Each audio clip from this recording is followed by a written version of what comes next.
എല്ലാവർക്കും നമസ്കാരം. ഈ ചിത്രത്തെ അടിസ്ഥാനപ്പെടുത്തി ഒരു ശ്ലോകം.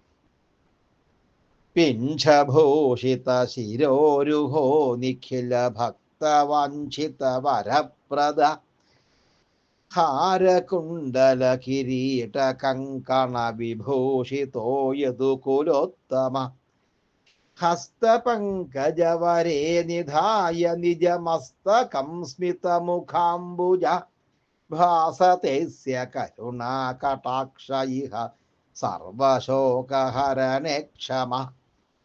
ഇതാണ് ശ്ലോകം. ഇനി ഇതിന്റെ അർത്ഥം കൂടി ഒന്ന് പറയാം. പിഞ്ചഭൂഷിത ശിരോരുഹ.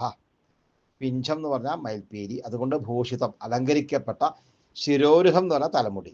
അപ്പം മയിൽപ്പീലിയാൽ അലങ്കരിക്കപ്പെട്ട തലമുടിയോടുകൂടിയവനും നിഖില ഭക്ത വാഞ്ചിത വരപ്രദ, എല്ലാ ഭക്തന്മാരുടെയും വാഞ്ചിതം, അതായത് അവരാഗ്രഹിക്കുന്നതായിട്ടുള്ള വരത്തെ പ്രദാനം ചെയ്യുന്നവനാണ്. അങ്ങനെയുള്ളവനും ഹാരകുണ്ടല കിരീട കങ്കണ വിഭൂഷിത, ഹാരങ്ങള്, മാലകള്, പിന്നെ കുണ്ടലങ്ങള്, കർണകുണ്ടലങ്ങള്, പിന്നെ കിരീടം, പിന്നെ കങ്കണം എന്ന് പറഞ്ഞാൽ വളകൾ എന്നിവയാൽ നന്നായിട്ട് വിഭൂഷിതനാണ്, അലങ്കരിക്കപ്പെട്ടവനും നിജമസ്തകം ഹസ്തപങ്കജവരെ നിധായ എന്നാണ്. അതായത് തൻ്റെ നിജമസ്തകം, തൻ്റെ ശിരസിനെ ഹസ്തപങ്കജവരെ, ആ ശ്രേഷ്ഠമായിട്ടുള്ള ആ കരാരവിന്ദത്തില് നിധായ വെച്ചിട്ട്,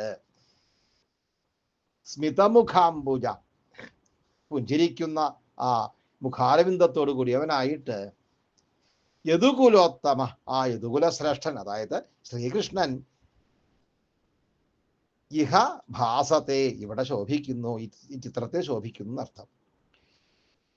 പിന്നെ പറയാണ് അസ്യ, ഇദ്ദേഹത്തിന്റെ കരുണാകടാക്ഷ, ഒരു കരുണാകടാക്ഷം, ദയ കൊണ്ടുള്ള ഒരു നോട്ടം, ചെറിയൊരു നോട്ടം, അത് മതി.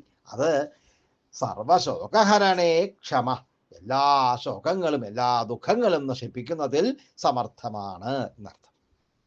ഇതാണ് ശ്ലോകത്തിന്റെ അർത്ഥം. ശ്ലോകം എഴുതിയിരിക്കുന്നത് കുസുമഞ്ജരി എന്ന വൃത്തത്തിലാണ്.